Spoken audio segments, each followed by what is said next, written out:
추천하고 있는 이유가 수료한 이후에 회사 다녀보면서 적용을 해보니까 얄코 구독자 1500 돌파에 감사하여 개발자 스티커 허니커즈 전 상품 가격 20% 인하, 오늘부터 일주일간은 50% 가격에 판매합니다.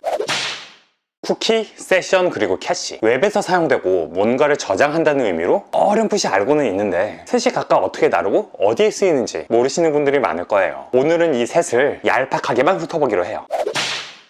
서울 용산에 드래곤 모스파처럼 각종 편의, 오락시설을 갖춘 대규모 찜질방이 있어요. 이름은 신나는 곳이니까 울랄라 스파라고 부르기로 하죠. 이 스파는 회원 등록을 하고 입장해서 내부 시설들을 마음껏 이용한 뒤 나올 때 한꺼번에 계산하는 방식이에요. 여러분이 브라우저로 어떤 웹사이트를 이용하는 과정을 이 울랄라 스파를 이용하는 것에 비유할게요. 이곳에서는 쿠폰북이 아닌 쿠키북이라는 수첩 같은 걸 들고 다니면서 이용하는 시설마다 이걸 보여주게 돼 있어요. 이 쿠키북에는 시설 측에서 혹은 내가 직접 뭔가 기록하기도 할 수 있고 수정하거나 찢어내서 버릴 수도 있어요. 카페를 이용하고서 스탬프를 받기도 하고 샵에서 마음에 드는 물건이 있으면 적어두기도 하고 어떤 이벤트를 한번 안내받으면 이미 한번 안내받았다고 기록해놔서 날 여러 번 귀찮게 하지 않도록 할 수도 있어요. 이 쿠키북의 핵심은 내가 들고 다닌다는 것, 그리고 시설을 이용할 때마다 보여준다는 거죠. 쿠키는 사이트를 방문하고 이용할 때 브라우저에 저장되는 내용들이에요. 브라우저는 내 컴퓨터에 있는 거니까 내가 갖고 있는 정보인 거죠. 그런데 이 쿠키북에는 한계가 있어요. 내가 임의로 고치거나 지울 수 있고 심지어 남이 훔쳐보거나 도둑질하기도 쉬워요. 나로서는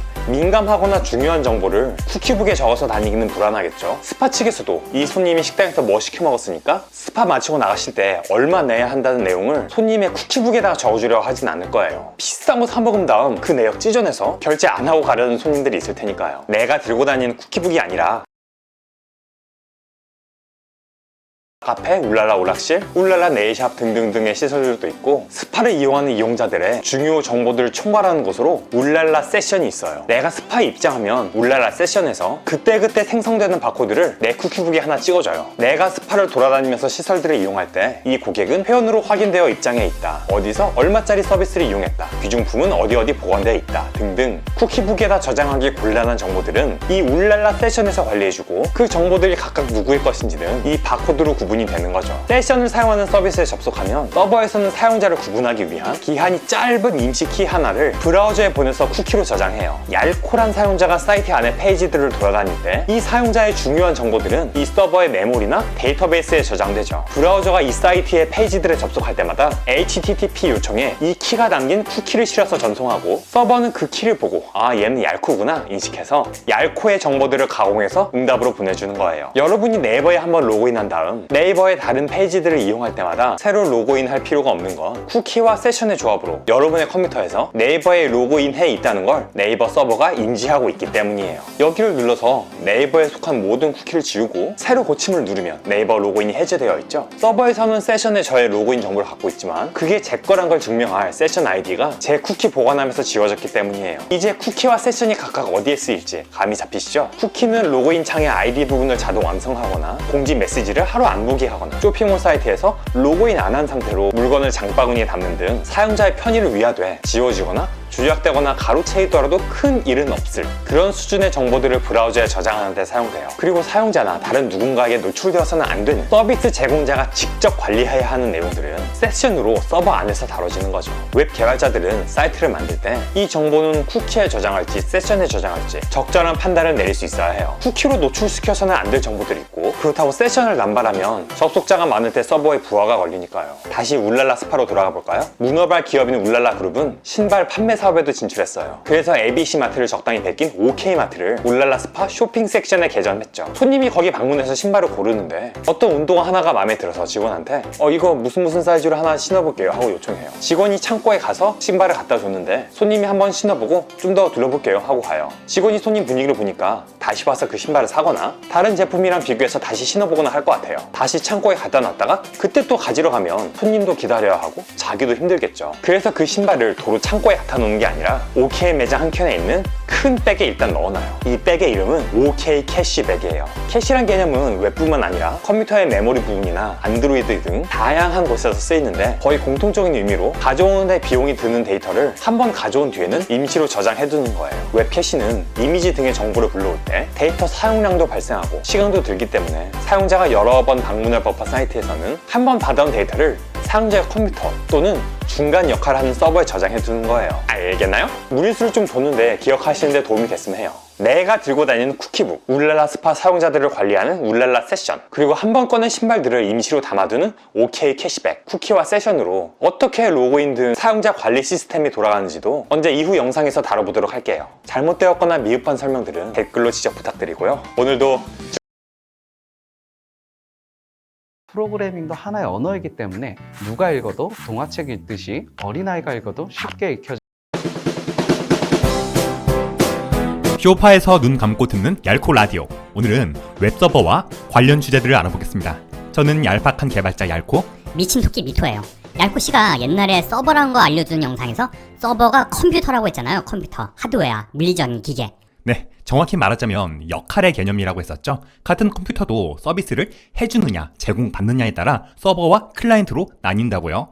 그럼 이 웹서버는 뭐예요? 이것도 무슨 기계인 거예요? 서버란 말이 다른 의미로도 사용되는데 어떤 컴퓨터로 하여금 서버 역할을 하도록 해주는 소프트웨어를 무슨 서버라고 부르기도 해요. 그래서 백엔드 개발자가 서버를 개발한다고 하잖아요. 이 웹서버도 소프트웨어의 개념이에요. 아파치랑 엔진X가 대표적인 제품이죠. 그럼 웹서버니까 이 컴퓨터를 서버들 중에서도 웹사이트를 제공하는 서버로 만들어주는 뭐 그런 서비스겠네요? 그렇죠. 자, 웹사이트가 서비스 될 때 필요한 것들이 뭐가 있죠? 웹사이트는 브라우저에서 돌아가는 거잖아요. 브라우저. 크롬이나 사파리나 파이어폭스, 엣지 같은 거요.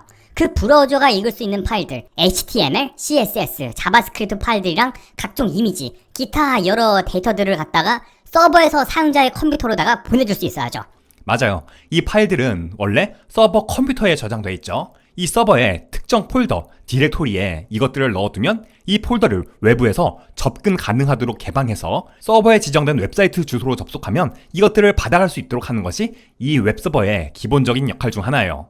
그럼 이 웹서버라는 프로그램들 아파치랑 이건 또 어떻게 읽어? NGNIX, 느그인X예요? 엔진X예요, 엔진X. 그리고 이건 잘 못 들어본 건데 IIS? IIS는 윈도우 서버에서 쓰이는 거라 생소하죠. 이 아파치, 엔진X, IIS 등이 대표적인 웹서버예요.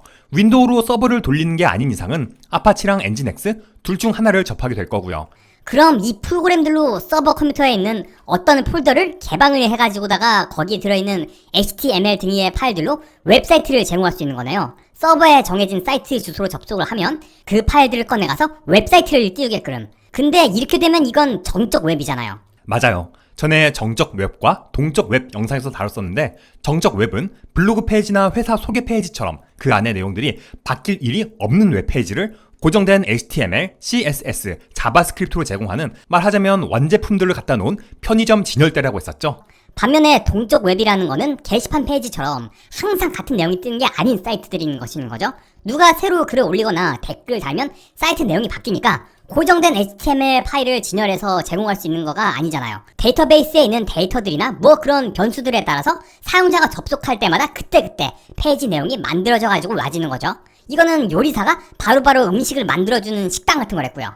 맞아요. 이런 동적 웹을 제공하는 것도 웹서버의 고유 역할로 정의해야 할지는 애매하지만 아파치나 엔진X의 모듈로 할 수 있어요. 이를테면 오랫동안 사용되어 온 방법으로 아파치랑 PHP, MySQL을 연동시켜서 동적인 PHP 웹사이트를 제공하는 방식이 있고요. 아파치, PHP, MySQL 조합이라고 그래가지고 APM이라고 하죠. APM. 추억도네 옛날에 많이 했는데. 그렇죠. 아파치에 PHP를 해석할 수 있는 모듈을 세팅해 놓으면 웹 접근이 있을 때마다 PHP 코드에 적힌 레시피대로 MySQL에 있는 식재료들을 가져와서 아파치가 요리를 해주는 거예요. 물론 역시 웹서버인 엔진X로도 다 가능한 것들이고요. 그러니까 얘네가 정적 웹일 때는 편돌이도 하고 PHP로 만든 동적 웹일 때는 요리사도 하는 거네요. 적절하네요. 또는 그냥 식당 매니저로서 일하기도 해요. 톰캣이나 노드.js, 장고 내장 서버 등의 전문 요리사들과 손님들 사이에서 서빙이나 매니지먼트를 담당하기도 하죠. 그 부분이 좀 설명을 드려야 될 것들이 많을 것 같네? 일단 전부터 궁금했었는데 톰캣이 뭐예요, 톰캣? 아파치를 톰캣이랑 연동한다느니 뭐 그런 얘기 많이 들었는데 그게 뭔지를 내가 이참에 좀 알아야겠어. 요즘은 스프링 부트에 톰캣이 내장되기 때문에 직접은 많이 안 접하지만 자바랑 JSP로 만든 웹 또는 API 어플리케이션을 실행할 때 이 톰캣 같은 웹 어플리케이션 서버가 사용돼요. 줄여서 WAS 또는 WAS라고 하기도 하는데 지금부터 WAS라고 부를게요. 웹이랑 서버 사이에 어플리케이션이라는 말이 들어와서 WAS가 됐죠. 단순히 뭘 갖다 주는 게 아니라 뭔가 프로그래밍 된 걸 더 한다는 거예요. 이건 동적 사이트를 전문적으로 처리해 주는 거라고 보시면 돼요. 아파치나 엔진X 같은 웹서버도 PHP 같은 분식 종류는 요리할 수 있지만 스프링 같은 고급 한정식이나 일식으로 넘어가면 톰캣 같은 전문 요리사 와스의 손을 빌려야 하는 거죠. 자바 바이트 코드로 컴파일되는 언어들에 쓰이는 걸로 가장 흔히 사용되는 톰캣이나 제티, 언더토우 등이 있고요. 톰캣을 사용하는 방법을 짧게 설명하자면 스프링으로 코딩한 웹앱을 WAR 파일로 빌드하면 그 안에 .클래스 파일들이랑 JSP, 이미지, CSS, 자바스크립트 파일 등이 압축돼 있어요. 톰캣을 다운받아 보면 여러 폴더들과 파일들이 들어있는 하나의 폴더로 되어 있는데 그중 특정 폴더에 방금 말한 WAR 파일을 넣고 명령어를 실행하면 스프링 서비스가 톰캣을 사용해서 돌게 되는 거예요. 요즘은 반대로 스프링을 톰캣이 들어있는 JAR 파일로 빌드해서 배포하곤 하죠.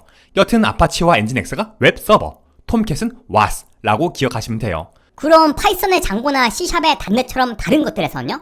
와스 검색해보니까 죄 자바 것들만 나오네? 사실 이게 다 정의하기 나름이고 진영마다 배포 구조들도 달라서 다른 진영에서는 딱히 어떤 것이 와스 역할이다 이렇게 딱히 구분해서 요건을 쓰지는 않는 걸로 보여요. 파이썬 같은 경우 구니콘이 비슷할 수 있는데 이거는 WSGI라고 조금 다른 개념으로 정의가 되고 노드.js에서처럼 어플리케이션이 WAS 역할까지 하거나 뭐 이것도 관점에 따라 달라질 수 있겠지만 이처럼 쓰는 말이 다르다고 보시면 돼요. 자바 외의 진영에선.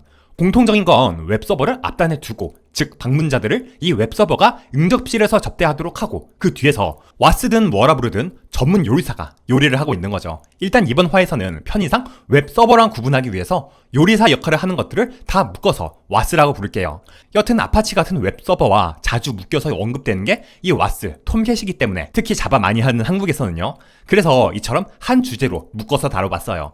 그러면 이 톰캣가 스프링 같은 고난도 요리를 해주고 그거를 아파치가 손님들한테 서빙을 하는 그런 그림이네요? 그렇죠. 사실 톰캣 등의 와스들도 방문자들에게 직접 동적으로 요리해낸 웹을 서빙해서 갖다 줄 수도 있고 진열되어 있는 정적 리소스들을 건네주는 일도 할 수는 있어요. 아파치 없이 톰캣만으로도 웹사이트를 제공할 수는 있다는 거죠. 그런데 그렇게 안 하는 이유가 있다는 거 아니에요? 듣기로는 톰캣이 정적 요소를 넘겨주는 편돌이 일에 좀 느려서 아파치가 그걸 대신 해준다 그러던데 맞는 말이에요? 예전에는 그랬다는데 이젠 톰캣의 정적 리소스 제공도 빨라져서 그 점에 있어서는 의미 있는 차이가 없다고 하고요. 톰캣뿐 아니라 노드.js 서버 어플리케이션이나 단넷 등 이 와스들을 뒷단에 두고 웹서버를 앞단에 둬서 아파치나 엔진X가 손님들을 맡게 하도록 하는 이유들이 따로 있어요. 아까 웹서버가 기본적으로 하는 일들, 정적 또는 가벼운 동적 리소스들을 제공하는 얘기들을 했었는데 이 아파치 그리고 엔진X는 그것 말고도 다양한 기능들을 제공해요. 그 중에 먼저 리버스 프록시가 있어요. 나 프록시 아는데 그거 뭐 대신한다는 뜻이잖아요. 사용자들이 사이트나 어디 접속할 때 자기 IP 주소 숨기려고 중간에 프록시라는 거 둬서 그걸 통해서다가 데이터 주고받는 거예요. 네, 그거는 포워드 프록시라고 하죠. 우리 서버에 방문하는 손님들이 자기네 집 주소를 감추는 거예요. 대절 버스를 프록시라는 정류장에서 타고 오는 식으로요. 그런데 여기서 웹서버가 해주는 건 리버스 프록시예요. 이건 반대로 손님들에게서 서버의 정보를 감추는 거죠. 아니 손님들이 서버가 어디 있는지 다 알고 찾아오는데 거기에 프록시로 감출 거가 뭐가 있어요? 서버란 지배 관리자도 보안상 내부 구조를 감출 필요가 있잖아요. 정적 리소스들이 진열된 방은 어디인지, 톰캣 같은 요리사들이 동적 요소를 요리하는 주방은 어디인지 이런 것들을 드러내지 않고 아파치나 엔진X가 응접실에서 대신 손님들을 맞이하고 요리를 내오는 거죠. 서버 내부적으로 파일이 어느 폴더에 들어있는지, 서비스가 몇 번 포트로 돌고 있는지 등을 감추는 거예요. 오! 한 서버에서 이러쿵닷컴, 저러쿵닷컴, 요러쿵닷컴이 제공된다 치면 이들 중 어느 주소로 사람들이 접속하든 이 웹서버가 손님을 맞아서 어떤 닷컴으로 찾아왔는지를 보고 진열된 걸 가져오든 톰캣한테 주문 전달해서 요리 받아오든 자기가 PHP로 라면 끓여서 내오든 하는 거예요. 어떤 웹 프레임워크든 앞단에 아파치나 엔진X를 두는 게 이런 보안 측면에서의 이유가 큰 거네요. 그렇죠. 구글에 아파치 보안 설정 등을 검색해보면 아시겠지만 웹서버가 다양한 보안 기능들을 제공하기 때문에 뭘 사용해서 웹이나 API를 만들든 그 앞단에는 웹서버를 두어서 방문객을 맞도록 하는 거예요. 웹서버를 사용하는 또 다른 이유로 역시 리버스 프록시의 기능으로 치지만 로드 밸런싱이 있어요. 그거는 그거잖아요. 톰캣이 여러 개 돌고 있을 때 그것들 바란스 맞춰주는 거예요. 바란스. 맞아요. 톰캣으로 하는 자바 서비스들 뿐 아니라 다른 종류의 와스들도 마찬가지죠. 손님들이 여러 몰릴 때 여러 요리사들에게 분산해서 주문을 넣어주는 역할을 하는 거예요. 근데 한 서버에서 이러쿵닷컴 사이트 하나를 돌릴 때 그 같은 사이트를 돌리는 톰캣을 여러 개 두는 거는 왜 그렇게 하는 거예요? 먼저 지속성을 위함이에요. 스프링으로 만든 웹 등의 서비스에 새 기능을 추가해서 동적 부분까지 업데이트 해줘야 하는 경우에는 돌던 서비스를 종료하고 다시 실행을 해줘야 하는 거잖아요. 짧은 채널이지만 그동안에 사용자가 해당 서비스에 접근하면 다시 켜주고 있는 중이라 오류가 뜨게 되죠. 톰캣이나 이런 걸 여럿을 두고 서비스를 돌리게 되면 이것들을 순서대로 차례차례 업데이트를 해서 하나가 재부팅되는 동안에는 웹서버가 다른 톰캣들로 주문들을 분산해줘서 사용자 입장에서 서비스를 끊김없이 이용할 수 있도록 할 수 있죠. 요리사가 화장실에 갔다 올 시간을 줄 수 있는 거네요. 그동안 다른 요리사한테 주문 전달하면 되니까. 그리고 환경에 따라 CPU 수나 메모리 등 변수들이 있지만 톰캣 등의 인스턴스를 여러 돌려서 작업을 분산하는 게 성능 측면에서 나은 경우들이 있기 때문에 인스턴스란 게 프로그램이 돌아가고 있는 상태를 말하는 거죠? 지금은 그렇게 이해하시면 돼요. 하나의 프로세스죠. 여튼 이런 조건들을 감안해서 다수의 인스턴스로 서비스를 돌리고 이를 웹서버로 밸런싱하는 거예요. 웹서버의 또 다른 중요 기능으로 캐싱이 있어요. 캐싱은 한 번 꺼내온 것들을 다시 힘들게 안 꺼내도 되게끔 어디 가까운 데 따로 모아두는 거죠? 네, 여기서 말하는 캐싱은 리버스 프록시의 캐시인데요. 아까 말하는 포워드 프록시의 캐싱 기능이 사용자 관점에서 한 번 받아온 이미지 등 정적 파일이 사용자와 서버 사이에 있는 프록시 서버라는 곳 정류장 수화물 센터에 쌓였다가 다음 요청 때 서버까지 다시 찾아갈 필요 없이 바로 받아지는 거라면 웹서버가 리버스 프록시로서 제공하는 이 캐시는 서버 단서의 캐시예요. 서버로 찾아오는 손님들이 자주 반복적으로 찾을 만한 리소스들을 응접실에 쌓아뒀다가 바로 건네주는 거죠. 어느 쪽이든 사용자 입장에서 빨라지는 건 마찬가지예요. 이 외에도 웹서버는 수많은 모듈들을 사용해서 뒷단 와스들이 정상 작동하는지 주기적으로 해설 체크를 하는 등 서비스를 안정적이고 안전하게 돌리기 위한 다양한 기능들을 제공합니다. 오라, 그러니까 정리를 하자면 이 웹서버와 와스의 역할이 겹치는 부분도 있지만은 각자가 특화된 부분들을 활용해 가지고다가 보안이랑 운영 같은 거를 더 잘하는 웹서버가 응접실에서 손님을 직접 상대하고 와스나 다른 비슷한 어플리케이션들은 뒤에서 동적 요소들을 만들어내는데 집중을 하는 거네요. 그럼 이 웹서버 중에 아파치랑 이 엔진 X가 있다고 그랬는데 이 둘은 그러면 어떻게 다른 거예요? 아무거나 갖다 쓰면 되나? 아파치가 오래전부터 널리 사용되어 오던 거고 엔진X가 등장한 이후 아파치의 점유율을 따라잡는 추세인데요. 이 둘은 작동 방식에 있어 근본적인 차이가 있어요. 아파치는 다중 프로세스, 엔진X는 이벤트로 일을 처리한다는 거예요. 먼저 아파치는 npm, 멀티 프로세스 모듈 방식으로 일하는데요. 손님이 올 때마다 프로세스를 새로 생성하는 방식이 있고 한 프로세스 안에서 스레드를 새로 생성하는 방식이 있어요. 이 프로세스와 스레드는 얄코씨의 예전 영상에서 찾아볼 수 있죠. npm prefork, 즉 손님마다 프로세스를 두는 방식은 말하자면 손님이 새로 올 때마다 상단 탭을 따로 가져와서 앉히는 거예요. 그리고 이 탭을 계속 돌아다니면서 여러 손님들을 동시에 상대하는 거죠. 한편 npm worker, 한 프로세스에서 손님마다 스레드를 생성한다는 건 가로로 길다란 테이블을 하나 두고 손님이 올 때마다 나란히 앉힌 다음 역시 좌우로 돌아다니면서 동시에 업무를 처리해드리는 거예요. A 손님 무슨 일로 오셨어요? B 손님 이거 작성해주세요. C 손님 아직 쏘고 계시는구나. D 손님 다 하셨으면 여기 사인해주시고요. 두 번째 방식이 그나마 낫겠지만 둘 다 이리저리 계속 돌아다니라고 힘을 아주 그냥 엄청 빼겠는데요? 이 잘들이 또 다 메모리잖아요. 컨테스트 스위칭이라고 하죠. 프로세스나 스레드가 이거 하다 저거 하러 가는 거. 맞아요. 때문에 이 방식은 컴퓨터 자원을 많이 소모하죠. 반면 엔진X의 이벤트 드리븐 방식을 비유하자면 작은 데스크 하나만 두고 손님들을 한 줄로 쭉 세우는 거예요. 그리고 다음 손님이 오는 대로 업무별로 집중해서 일을 처리하는 거죠. A 손님 어떻게 오셨어요? 이거 작성해주시고 맨 뒤로 서주세요. 다음 손님. 이건 컴퓨터의 부담이 덜하겠네요. 성능으로는 엔진X가 더 낫겠는데요? 맞아요. 이를 보완하기 위해 아파치도 이벤트 방식을 추가했죠. 여튼 그래서 성능과 가벼움을 중요시하는 서비스에는 엔진X, 그리고 다양하고 검증된 기능들을 필요로 하는 곳에서는 오랜 기능이 사용되며 안정성을 갖춰온 아파치를 사용해요. 자, 오늘 이렇게 웹서버와 와스 개념을 비교해보면서 아파치와 엔진X, 톰캣 등의 소프트웨어들도 알아봤습니다. 오늘은 미토씨가 드립 욕심도 안 부리고 설명에 올인하는 모습 보여주셔서 더 좋았던 것 같네요. 와, 제가요 얄코시 따라가서 이 중성화 수술이란 걸 We gotta streamline these ideas. We need Grammarly. I've got your back. 얄파 쿠엔 코딩 친구들 반갑습니다. 얄코예요. 오늘도 슈넬쌤과 함께 즐거운 코딩 공부를 해볼 거예요. 코린이들의 단짝 친구 슈넬 선생님이야. 오늘은 웹 개발에서 정말 중요한 개념인 돔에 대해서 알아볼 거야. 웹 프론트엔드에서 자바스크립트를 사용하려면 이 돔이란 개념을 제대로 알고 있어야 하지. 돔?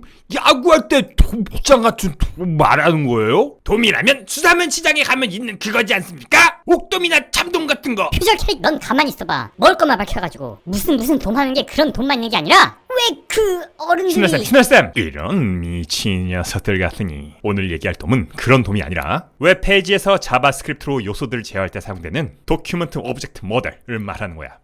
이 예제를 한번 살펴볼까? 이것은 간단하기 짝이 없는 HTML 코드네요. 이거를 브라우저로 열어보면은 이런 결과물이 나오겠죠? 맞았어. 이번에는 이렇게 웹페이지가 열린 다음에 자바스크립트로 변화를 줘보도록 할 거야. 이럴 때 동적으로 뭘 바꿔준다는 말을 쓰지. 이처럼 브라우저의 콘솔 창을 연 다음 이런 코드를 입력하고 엔터를 치면 무슨 일이 벌어질까? 나 이거 알아요. 이거 자바스크립트 코드잖아요. 먼저 id로 요소를 선택하는 이 자바스크립트 기능으로 이 제목 요소를 선택했다가 타이틀이라는 변수에 넣을 거예요. 그 다음엔 이렇게 텍스트 내용을 바꿔주는 코드로 왔다가 여기 이 장 벌것 지한 글자를 딴 이렇게 바꿔줘 버리는 거죠. 우리 구스타프가 웹 개발 공부를 열심히 했구나. 하지만 한 가지 잘못 얘기한 부분이 있어. 자바스크립트 코드 안에 다 들어가 있긴 하지만 이 밑줄 친 부분들은 자바스크립트 요소가 아니거든. 자바스크립트가 아니라고요? 여기 이 도큐먼트를 예로 들어볼까? 먼저 크롬이나 사파리처럼 웹서핑에 사용되는 프로그래밍 브라우저라는 환경에서 도큐먼트를 사용해보도록 할 거야. 이처럼 개발자 도구의 콘솔 창을 열어주고 도큐먼트를 로고로 찍는 이 코드를 실행해보면 이와 같이 도큐먼트 객체가 출력된 걸 볼 수 있지. 반면 브라우저가 아닌 컴퓨터 자체에서 자바스크립트를 실행하는 Node.js 환경에서 똑같이 콘솔 로그 도큐먼트를 실행해보면 여기서는 도큐먼트가 없다고 에러가 떠버리네요? 왜 브라우저에서는 되는데 Node.js에서는 안 되는 거죠? 자바스크립트 언어가 너무 일관성이 없는 거 아닙니까? 도큐먼트란 객체가 브라우저 환경에서만 접근이 된다는 건 그게 애초에 자바스크립트 자체 요소가 아니라 브라우저란 환경에서 제공되는 것이라고 생각할 수 있겠죠. 사실 웹 개발에서 사용되는 도큐먼트 객체는 브라우저에서 제공하는 윈도우 객체의 한 요소야. 그리고 이 윈도우.도큐먼트 객체를 DOM이라고 분류하지. 이제 이 DOM이란 게 뭔지 본격적으로 알아보도록 할까? 우리가 웹사이트에 접속하면 브라우저가 HTML 문서를 읽어드리지. HTML 코드가 어떤 제품의 설계도라면 브라우저는 공장이라고 생각하기로 해보자. 공장에서는 이 설계도를 해석하는 과정을 거치는데 이를 파싱이라고 불러. 그리고 그 결과물로 이 DOM이란 기계가 만들어지는 거야. 정리해서 HTML이라는 설계도를 브라우저라는 공장으로 보내면 DOM이라는 기계가 만들어진다고 비유할 수 있지. 그럼 그 돔이라는 기계는 왜 만드는 거예요? 먼저 이 DOM이란 게 어떤 모습인지 살펴볼까? 방금 살펴보았던 예제의 HTML 문서를 브라우저가 파싱하면 대략 이런 구조의 DOM이 만들어지게 돼. 영상을 멈추고 왼쪽의 코드와 비교하면서 잠시 살펴보겠니? 오냐, HTML 요소들의 구조가 틀이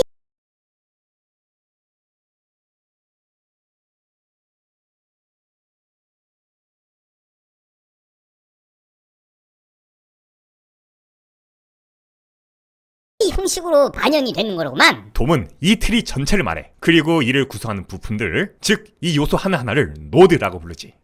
우리가 자바스크립트로 웹페이지의 요소를 제어할 수 있는 건 이것들 하나하나가 모두 API이기 때문이야. API? API가 뭐예요? API라면 군대에서 총 쏠 때 하는 그거 아닌가요? 그 뭐냐, 아프고 피나고 이 갈린다고 그거. 이 필드 진짜 그건 PRI죠. 구스타프! 그렇게 코딩 개념 공부를 게으려면 난닝구 할아버지가 찾아오게 될 거야. 코딩 공부하는 법 검색하시는 분들이 너무 많아서 준비했어요. 많은 분들이 들어주셨으면 하는 바람에 무료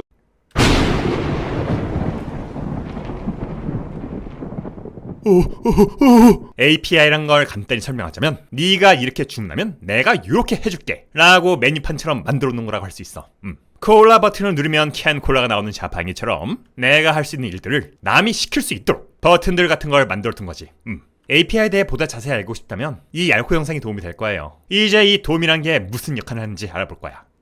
아까 실행했던 자바스크립트 코드를 살펴볼까? 코드의 이 도큐먼트가 바로 이 도큐먼트 노드를 가리킨다는 건 쉽게 알 수 있을 거야. 도큐먼트에는 get element by id 라는 버튼, 즉 기능이 있는데 이건 DOM 내에서 주어진 id, 여기서는 타이틀을 가진 노드, 즉 이 h1이라는 부품을 가져오는 기능을 실행하지. 돔과 그 부품들이 API라는 게 이런 걸 말하는 거로군요. 그럼 이 타이틀 변수에는 이 H1 부품이 들어있을 테고 텍스트 콘텐츠라는 건 바로 이 부품의 기능인 거겠죠? 거기에다 어떤 값을 이렇게 대입하면 텍스트 값이 그걸로 바뀌도록요? 맞았어. 이제 그 기능들이 정확히 무엇에 속하는지 좀 더 자세히 알아보도록 할 거야. 우리 예제는 이 H1, UL, LI, 버튼 요소들이 사용됐지? 이 요소들에 대해서 알아보자. 이들 각각은 이런 상속 구조를 갖고 있어. 이건 DOM 트리가 아니라 각 요소가 어떤 범주에 속하는지를 나타내는 상속도야.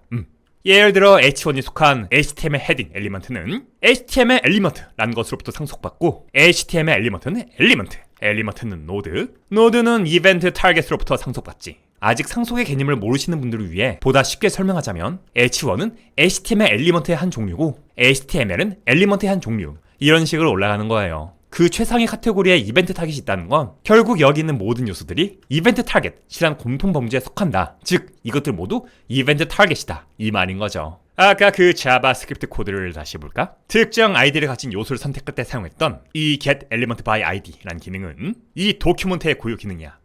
때문에 도큐멘트에서만 사용할 수 있지.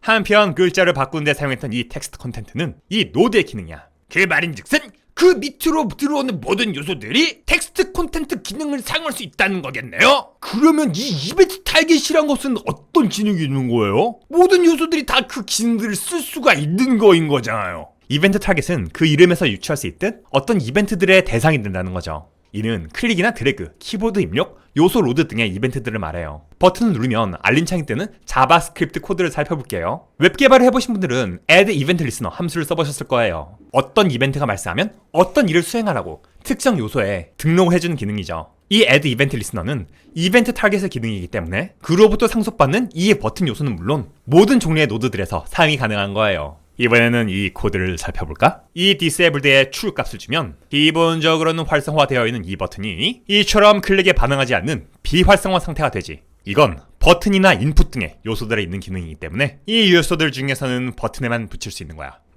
이처럼 도움 요소들의 고유 기능과 상속 관계를 알면 각각에서 무엇을 사용할 수 있는지 파악할 수 있지. 정말 기똥차지 않니?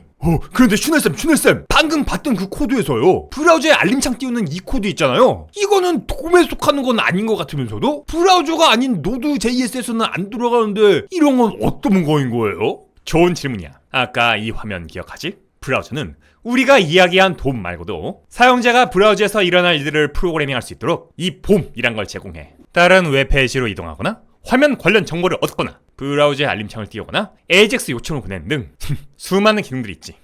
그리고 브라우저에서 제공하는 이 모든 것을 통틀어서 웹 API라고 부른단다.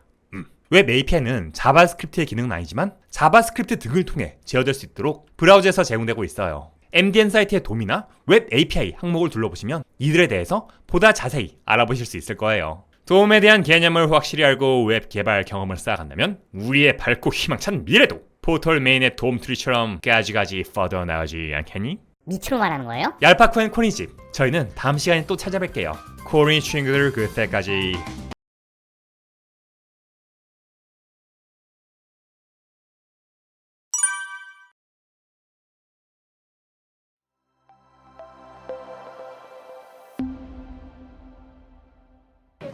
네, 인덱스를 발표하게 된 안도레입니다. 이번에는 굉장히 간략하게만 짚고 넘어가니까 도중에 이거 왜 안 다루지 하는 내용이 있어도 이해해 주시기 바랍니다. 먼저 인덱스가 무엇인지 보고 클러스터드 인덱스와 논 클러스터드 인덱스 그리고 그 예에 대해서 말씀드릴게요. 인덱스가 무엇일까요? 검색을 위해 임의로 규칙대로 부여된 임의의 대상을 가리키는 무언가거든요. 우리가 자바 코드에서 인덱스를 많이 보셨을 거예요. 어떤 리스트에 대해서 어떤 리스트 안에 어떤 요소에 접근하기 위해서 인덱스를 이렇게 썼죠. 우리 주변에도 인덱스가 상당히 많이 보이는데요. 이런 것들이 아마 인덱스로 볼 수 있을 거예요. 2학년 3반 21번 하면은 누구를 특정할 수 있죠. 그리고 이거 주민번호거든요.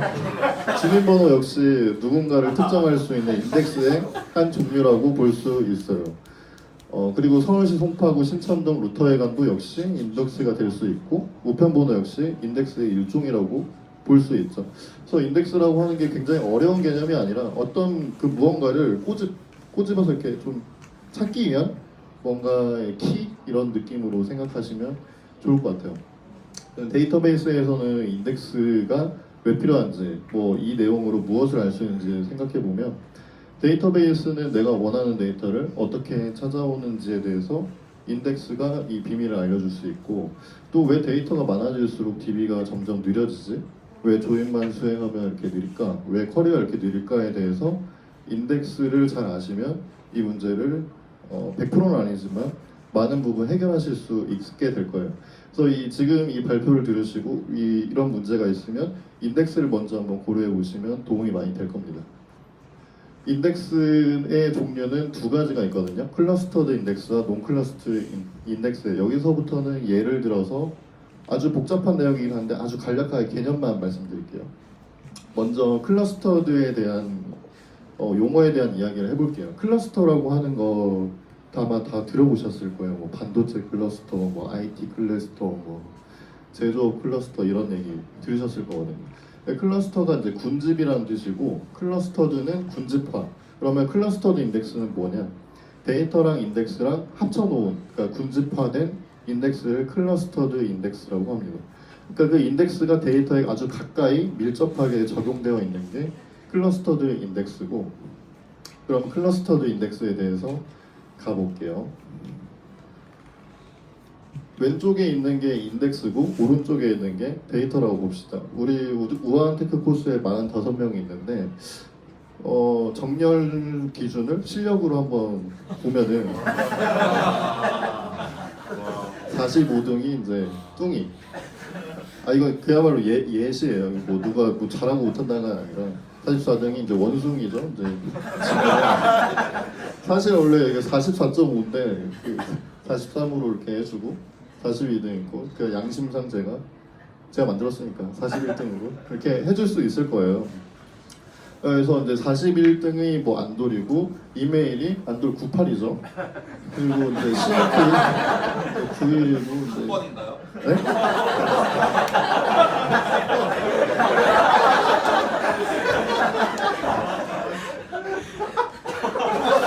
여기 웃고 있는데 여기. 하여튼 그렇게 돼 있다고, 이렇게 데이터셋을 모아놨다고 생각해 볼게요. 자, 근데 이렇게 평화롭게 있다가 누군가 하나가 추가됐어요. 이 사람도 포티클럽에 이제 들어와야 되거든요. 이제 실력이 이제 바닥이 이제 드러나가지고 와야 되는데 이번에 우리가 평가해 보니까 한 43등 정도 되는 것 같아요. 그러면은 이게 어떻게 저장돼야 될까요? 애니메이션을 볼게요.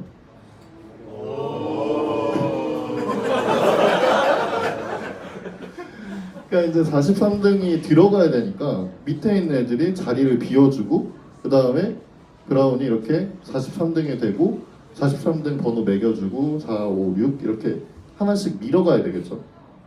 이게 클러스터드 인덱스의 특징이에요. 이렇게 41등부터 43등까지를 원하면은 이미 이렇게 데이터가 그 정렬되어 있는 상태이기 때문에 범위 검색할 때 아주 강력합니다. 이 부분만 긁어오면 되니까요. 근데 대신에 그 클러스터드 인덱스가 중간에 삽입돼야 된다든지 아니면 정렬하는 비용이 커지게 되면은 아주 성능에 악영향을 미치게 될 거예요. 지금도 생각해보면 우리가 45명이라고 3번만 밀어내면 되지만 한 1000명쯤 있으면 43등이 되려면 900 몇 번을 다 밀어넣고 다시 한 명을 인서트를 해야겠죠. 그렇기 때문에 클러스터드 인덱스는 순서대로 이렇게 정렬되어 있기 때문에 그런 특징들이 있어요. 범위 검색에는 강력하지만 그 인서트 할 때는 아주 어려움이 있을 수 있다. 이건 또 나중에 다룹니다. 논클러스터 인덱스는 뭐냐? 클러스터드가 되지 않은 거죠. 데이터랑 연결되어 있는 게 아니라 어떤 인덱스랑 연결되어 있어요. 간접 참조를 하고 있는 거죠. 45등은 123번지로 가면 있다. 20등은 231번지로 가면 있다. 1등은 145번지로 가면 있다. 지금 보면 순서와 상관이 없죠. 그리고 데이터를 가지고 있진 않아요. 근데 이거를 찾아보면은 123번지에 뚱이가 있는 거죠. 그리고 20등에는 마틴이 있는 거고.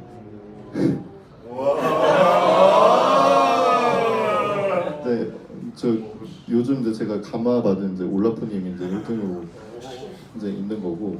이런 식으로 이제 논클러스터드 인덱스는 상상하실 수 있을 거예요. 지금 클러스터와 논클러스터의 차이를 좀 아실 수 있겠죠? 이거는 이렇게 약한 참조 관계로 돼 있어가지고 굳이 순서대로 하지 않아도 되고 대신에 여기서는 해시 방식으로 해서 굉장히 이거를 빨리 찾을 수 있겠죠. 그 다음에 찾고. 자, 그러면 이제 한번 지금까지 내용을 한번 정리해 봅시다. 지금 이렇게 클러스터드 인덱스는 우리가 알고 있는 PK랑 아주 유사합니다. 반드시 PK인 건 아니지만 PK와 거의 같다고 생각하셔도 무방할 것 같아요. 이거의 특징은 순서대로 돼 있어요. 순서대로 데이터를 정렬해야 되기 때문에 한 테이블에 여러 조건이 있을 수 없습니다. 가나다 순으로도 정렬하고 등수로도 정렬할 수가 없죠. 동시에 그게 존재할 수가 없는 거예요. 그래서 클러스터드 인덱스 PK는 테이블당 단 하나만 존재할 수 있는 거예요.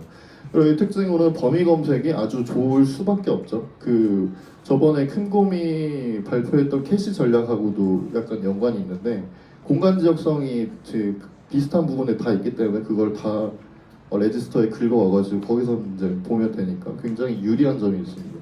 그런데 전제하는 PK 사이에 인서트할 때 대참사가 발생할 수 있어요. 10,000명이거나 뭐 100만 건이 있는데 하나가 추가되는데 중간에 들어가야 된다 하면은 이제 그동안 이제 굉장히 오래 걸리겠죠. 그래서 왜 PK를 우리가 보통 오토 인크리먼트라고 옵션을 주는데 왜 오토 인크리먼트인지 아마 아실 수 있을 거예요. 나중에 또 얘기해 봅시다.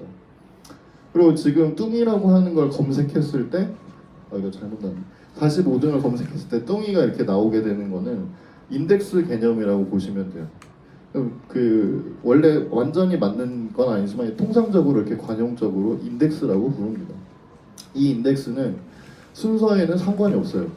아무거나 넣어도 됩니다. 이건 해시 함수 방식으로 PK를 찾아서 PK를 다시 검색하게 되기 때문에 순서에는 상관없고 그렇기 때문에 한 테이블에 여러 가지가 있을 수 있어요. 등수를 인덱스로 매길 수 있고 이름을 매길 수도 있고 뭐 학번을 매길 수도 있고요. 그런데 대신에 추가 저장 공간이 필요해요. 이 인덱스가 어느 위치에 있어가지고 PK를 그러니까 클러스터드 인덱스를 찾기 위해서는 추가로 데이터와 별개되는 추가의 저장 공간이 필요한데 그걸 통상 10% 정도라고 생각하고 있습니다. 그리고 또 하나 헷갈리는 부분인데 그 PK에는 그 클러스터 인덱스가 아주 어렵다고만 생각하시고 그러면 인덱스는 반대니 논클러스터니까 인서트 할 때 작업이 없다고 생각하시는 분도 있는데 사실은 인서트 시 반드시 추가 작업이 필요합니다. 어떤 그 행이 들어올 때 이것에 대한 인덱스를 생성해서 넣어줘야 되기 때문에 이거는 그 열을 바꾸거나 순서를 바꾸거나 트리를 바꾸거나 하진 않지만 분명히 인서트 시에 인덱스를 만들어야 하는 작업이 추가가 돼요. 그리고 이제 마지막으로 카디널러스라고 하는데 이 인덱스의 효과를 평가할 수 있는 항목이에요.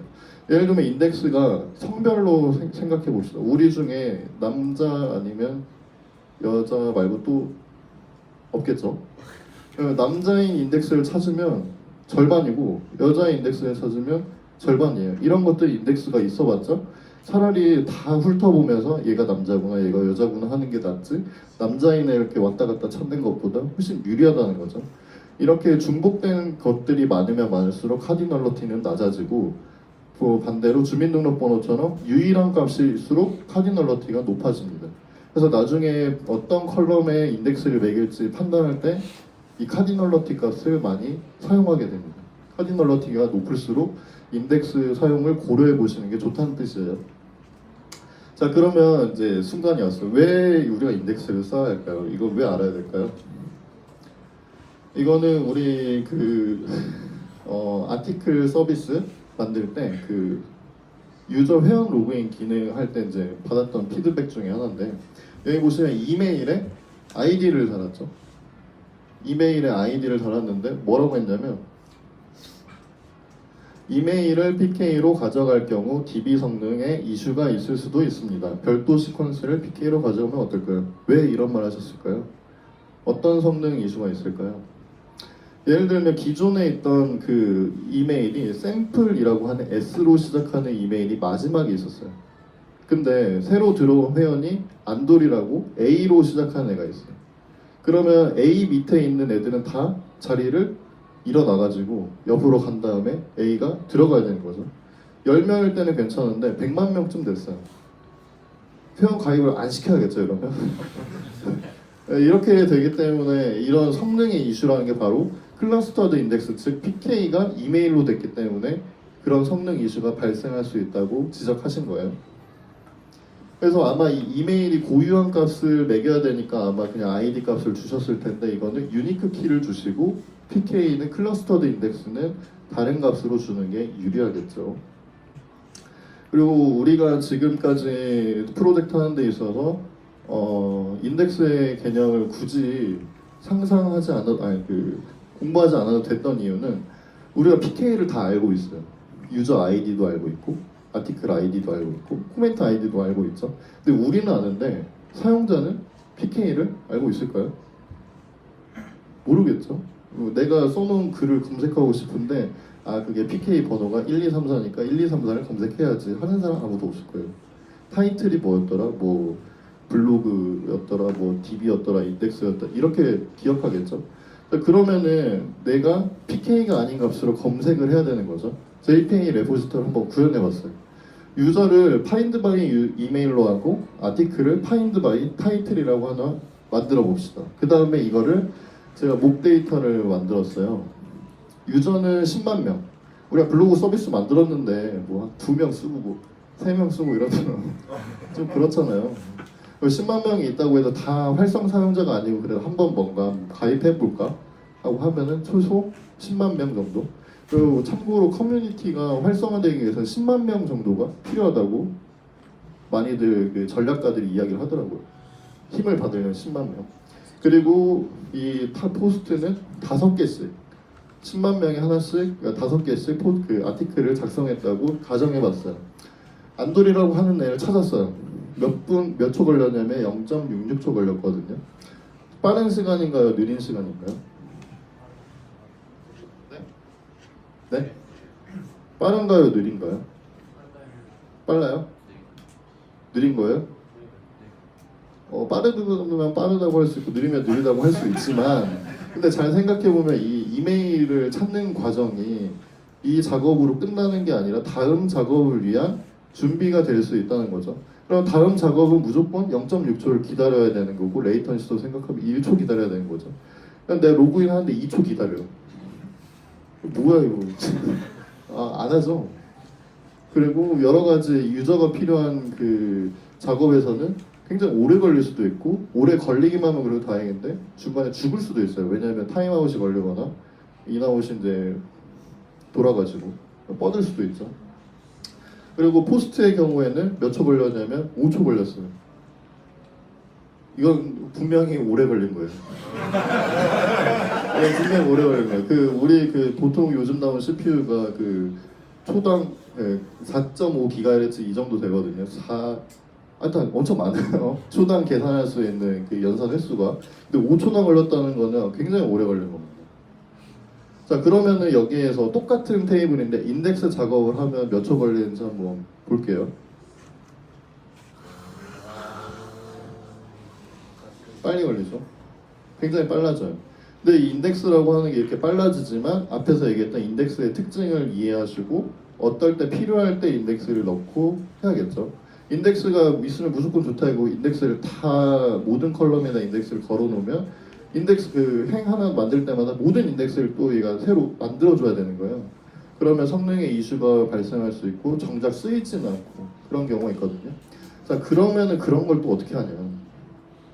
지금은 다루지 않겠지만 제가 키워드만 말씀드릴게요. 실행 계획이라고 해서 MySQL 기준 explain이라고 하는 키워드가 있으면 내가 이 쿼리를 실행할 때 어떻게 실행할 것이다 라고 하는 걸 MySQL이 알려줍니다. 이거를 분석하고 쿼리를 튜닝하실 수도 있고요. 그 다음에 PK의 클러스터드 인덱스 관해서 B트리, 밸런스드 트리라고 하거든요. 이것도 자료 구조 한번 보시면 재미있을 거고, 그 다음에 페이지나 블럭이라고 해가지고 운영체제에서 얘기하는 페이지 있잖아요. 메모리 페이지. 그거랑 아주 유사한 개념이에요. 데이터 저장하는 방식을 얘기하고, 카디널 너트 있고, 컴포지트 키라고 복합키 있고, 그 다음에 이거는 설정인데 인오디비 버퍼 풀 사이즈라고 myCNF나 아니면 MySQL 엔진의 설정 값으로 인오디비 버퍼 풀 사이즈를 조정하실 수 있어요. 아마 지금 기본 값으로 있는 거 굉장히 작을 텐데 1기가, 2기가로 이렇게 넣어주시면 퍼포먼스가 확 달라질 겁니다. 그 다음에 롤에 걸리는 쿼리를 로깅하기 위해서 로그 스로틀 쿼리 난 유즈 인덱스 이거를 잡아줘서 로깅하게 할 수도 있습니다. 네, 일단 제가 준비한 건 여기까지고요.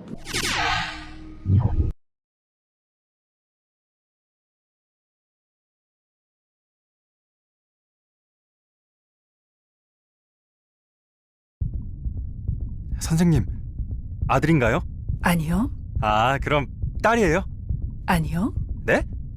그러면 뭔가요?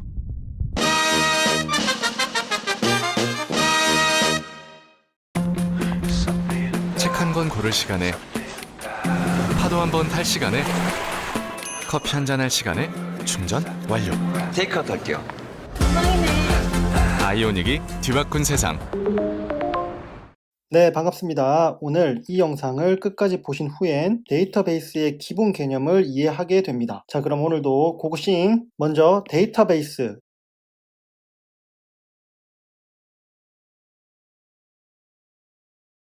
DBMS 그리고 데이터베이스 시스템이 무엇인지 살펴보도록 하겠습니다. 이 데이터베이스, 줄여서는 DB라고 많이 부르죠. 이 데이터베이스는 뭐냐면 전자적으로 저장되고 사용되는 관련 있는 데이터들의 조직화된 집합을 데이터베이스라고 합니다. 자, 그럼 이거를 좀 더 하나하나 자세히 살펴보면 먼저 관련 있는 데이터들은 무엇을 의미하냐면 예를 들어서 우리가 소셜 네트워크 서비스를 하나 사용한다고 해보겠습니다. 그러면 뭐 인스타그램이라든지 페이스북이라든지 뭐 그런 것들이 있을 텐데 여기에 들어가서 사진을 올리고 또 글을 쓰고 또 누군가의 컨텐츠에 댓글을 달고 이런 식의 일련의 정보들, 이런 데이터들이 모두 하나의 서비스와 관련된 데이터들이잖아요. 뭐 그 외에도 로그인하기 위해서 나의 개인 정보를 입력했다면 또 그 개인 정보 또한 이 서비스와 관련된 데이터들이 될 거고요. 그래서 이 관련 있는 데이터라고 할 때의 이 의미는 같은 출처나 혹은 같은 목적, 같은 서비스 안에서 생성되는 이런 데이터들을 관련 있는 데이터들이라고 합니다. 그러면 이런 관련 있는 데이터들을 조직화된 집합으로 묶어야 되는 겁니다. 여기서 중요한 거는 조직화라는 개념인데요. 지금 사진으로 보시는 것처럼 책이 이렇게 잘 정리되어 있지 않고 막 쌓여 있다면 내가 찾으려고 하는 책이 어디 있는지 찾기가 상당히 어렵겠죠. 그리고 또 같은 제목의 책들이 얼마나 있는지 재고 관리도 쉽지 않을 거고 여러 가지 불편함들이 많을 겁니다. 그래서 이런 상황에서는 이 책들을 가지고 뭔가를 하고 싶어도 신속하게 수행하기가 쉽지가 않겠죠. 하지만 잘 조직화된 데이터들은 내가 찾으려는 데이터들을 좀 더 빨리 찾을 수 있게 해줄 뿐만 아니라 불필요한 데이터가 중복돼서 생성되는 것도 막을 수 있고 데이터의 불일치 또한 막을 수 있습니다. 그래서 이렇게 조직화된 집합으로 데이터가 관리가 돼야 되는 게 또 중요한 포인트고요. 그리고 마지막으로 그러면 이렇게 관련 있는 데이터들을 조직화된 집합의 형태로 전자적으로 저장하고 사용할 때 이것을 데이터베이스라고 합니다. 그러니까 여기서는 전자적이라는 개념이 중요한 거겠죠. 데이터가 컴퓨터에 저장이 되고 또 사용이 될 때 이거를 전자적으로